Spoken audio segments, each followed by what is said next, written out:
You really had to wait till I was filming? Hello. Hello. Hello. Okay.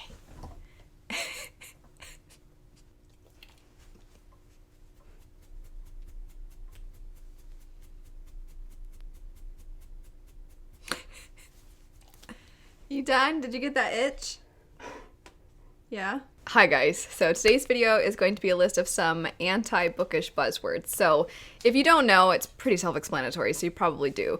Bookish buzzwords tend to be certain words or phrases that when you read them in the synopsis or you hear somebody describe the book in a certain way, you instantly are like, that sounds interesting. I don't even need to hear anything else. I want to read that. Recently, I did a video talking about some series that I wanted to read this year, one of which was the Long Price Quartet. And my friend Alan from Library of Alexandria really loves this series. He's definitely hyped it up.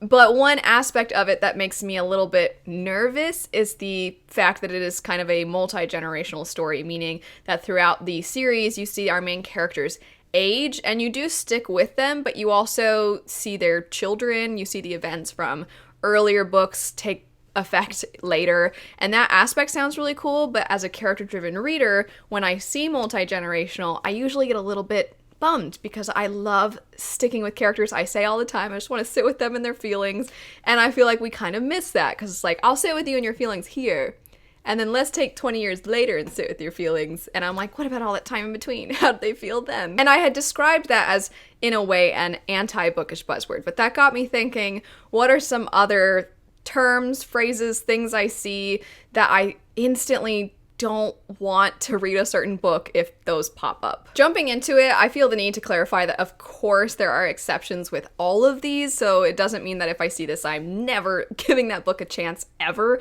It's just I'm probably not in as big of a hurry to pick it up. But the first one would be when it's a book about a book or being a writer. Anything about like, this writer was trying to blah blah blah, something like they own a bookstore, or there's like the books themselves or something with books, they're a book lover.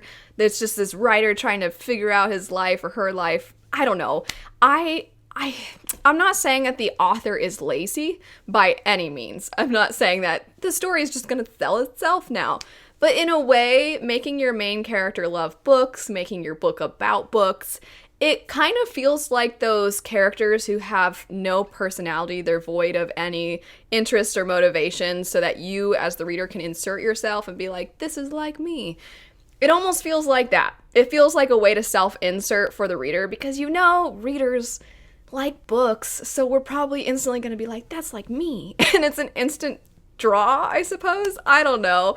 I just am usually not a fan. There are exceptions, like I said. I feel like a good one would be Sorcery of Thorns. That one, it's basically these books can turn into monsters, which I think is kind of fun. But I don't really like book inception.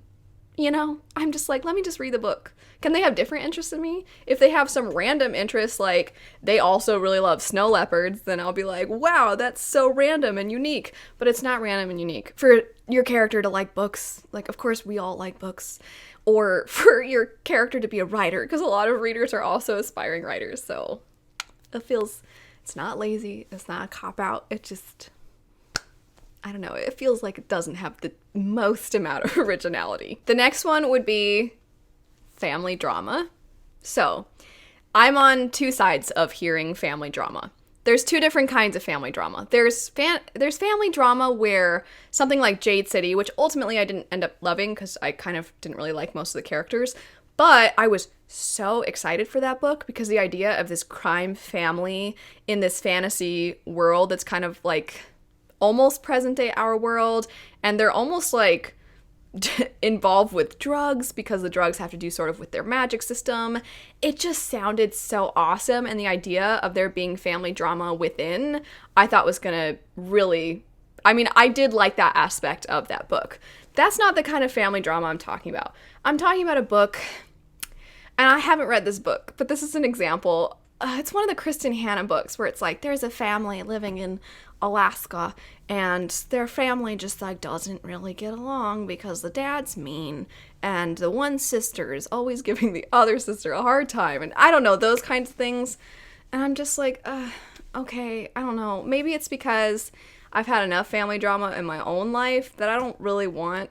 I mean, what a hypocrite, right? Because most of the time I'm like, Calden's depressed just like me. Oh my gosh, so relatable. But when it comes to family drama, I'm like, I don't want to read about these dysfunctional people. I think what it comes down to is I would much rather read a memoir, because in that instance, this was something that actually happened. You're reading about a person's real experiences, and not that you only pick up memoirs to be entertained. I also think it helps you gain empathy and understanding different people's circumstances.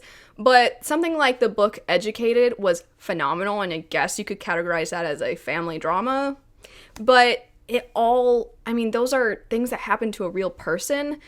And I don't know, there's something about some fictional family drama stories that feel like they weirdly romanticize the situation, and I don't need that to be romanticized. I think if you're just like, this is what happened, this was my life, these were my experiences with my family, this is how hard it was for me to come away from that, to learn from other people that this wasn't normal. I mean, those sorts of things are really powerful. But when it's fictional, it almost feels like it's making entertainment off of things that are actually real, which isn't always true, as I know that's not always true. But when I see family drama, I'm just like, I don't know.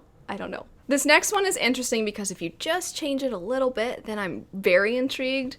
But if you use a certain other word, then I'm like, no. And that would be when it's based on a classic. So if it says based on a fairy tale or based off of this folklore, I'm all about it. I want to read it. I want to know everything there is to know. I want to see this fresh original take. But then when it's based off of a classic, even though I don't know every fairy tale, I'm not familiar with every bit of folklore, there's something about classics where I feel like it's so specific, which is stupid because fairy tales can be very specific too. But I don't read a lot of classics. So I feel like I'm not going to be a good reader. I'm not going to be able to appreciate everything that the author is doing to have those little tie-ins to the classic, those little nods to the original. I'm going to miss those things. And I think an example would be that Anna K. I see a lot of booktubers talk about that book, and I mean, I'm sure it's great. A lot of people really love it. I've never been super into classics. I think they absolutely have value. I'm not trying to imply that they're useless garbage or anything, but I just feel like if it's based off of a classic, I'm just not going to have that familiarity, and I'm not going to be able to appreciate it the same way. I don't know why it's different when it's a fairy tale. I think that the factor is that fairy tales are often fantasy, and you all know I love fantasy. This next one, I honestly don't know how to define it, but I'm going to call it a day, or a longer version of this would be a day that changed their lives forever, or something very cliche and kind of dramatic. Of course, there can be things that happen that change the way you see the world, or they change your life forever. More so than other days, right? Like a typical day of me recording a video and then feeding my dog is probably not going to be on my list of super memorable days.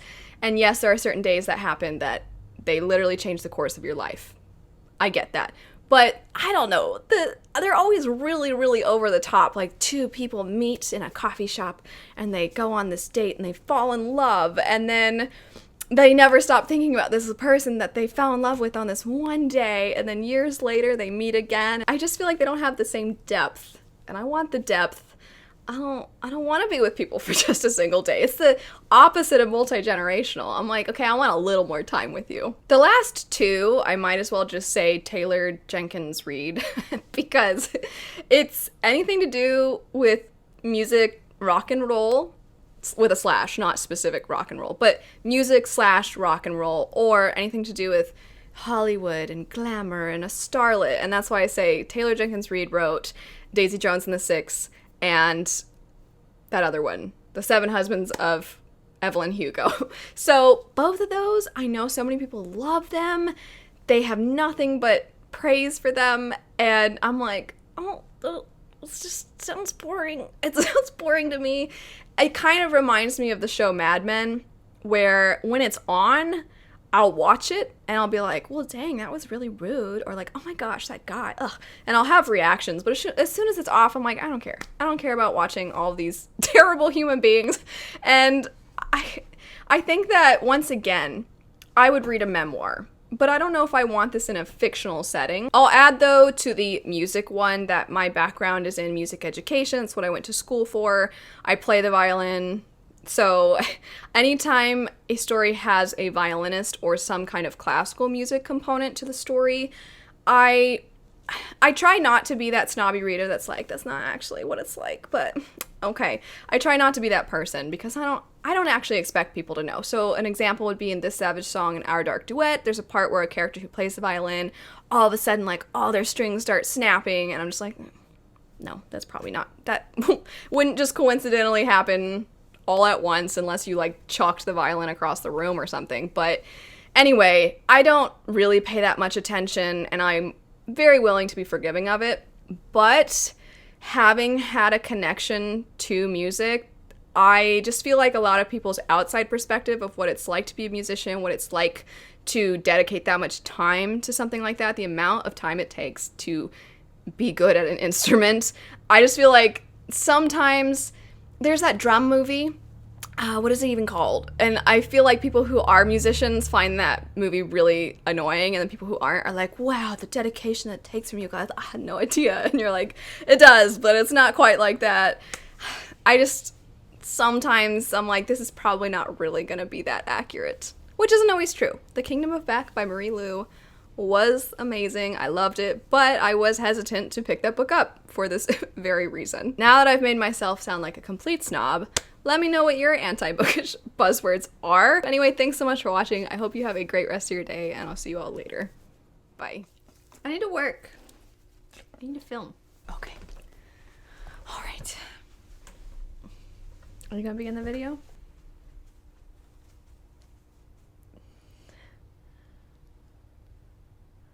Are you just gonna show everybody your butt? Your curly tail?